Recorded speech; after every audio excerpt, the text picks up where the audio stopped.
સૌથી પહેલા નીચેનો આ વિડીયો જોઈ લો. 1 મિનિટનો વિડીયો છે પણ બહુ અગત્યનો છે.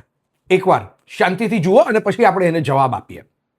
हनुमान जयंती हो तो साहब मस्जिद के बाहर नाचना है, बड़ा बड़ा डीजे बजा बजा के सताना है लोगों को. क्रिसमस हो तो चर्च में जाकर उत्पात मचाना है, तोड़फोड़ करनी है. ऐसा लगता है जैसे एक एंट्रेंस टेस्ट चल रहा है भाजपा का. जो जितनी हेट स्पीच इस्तेमाल करेगा, टोपी दाढ़ी वालों को सताएगा, लिंच करेगा, घटिया नारे लगाएगा, नफरती भाषा में बात करेगा, वो बीजेपी में उतना ही आगे बढ़ेगा. अभी कुछ दिन पहले होली थी. दिल्ली के उत्तम नगर में 2 लोगों में झगड़ा हुआ. तरुण नाम के व्यक्ति की हत्या हो गई, वो मर गया.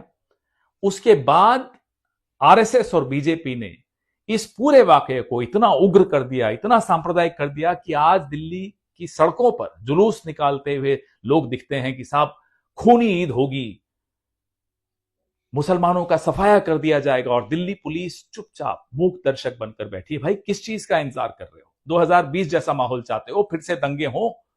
क्या चाहते हो आप? क्यों नहीं इनको रोकते? क्यों इस तरह के माहौल को बढ़ने दे रहे हो? હા ભાઈ, શું કે તું? હનુમાન જયંતીમાં ડીજે વાગે એ વાક અમારો.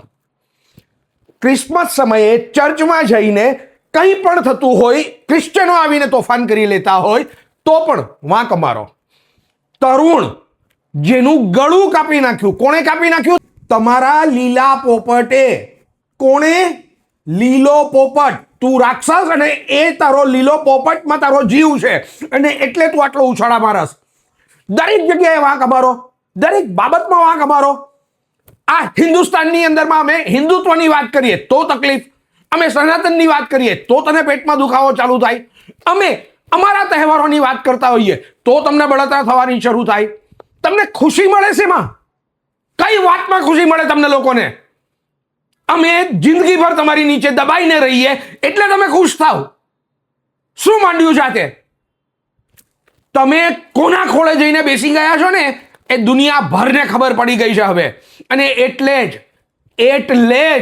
આજે 50%ની અંદરના રાજની અંદરમાં અમારો ભગવો લહેરાય છે. તમારો લીલો પોપટ ઉડી ગયો ફર કરતો. બંધ કર આ લવારી તારી, નહીતર યાદ રાખજે જ્યાંથી જન્મ મળ્યો છે ત્યાં જ પાછા મોકલીશું અમે તમને. હું રશ્મિન શાહ, સાઇનિંગ ઓફ.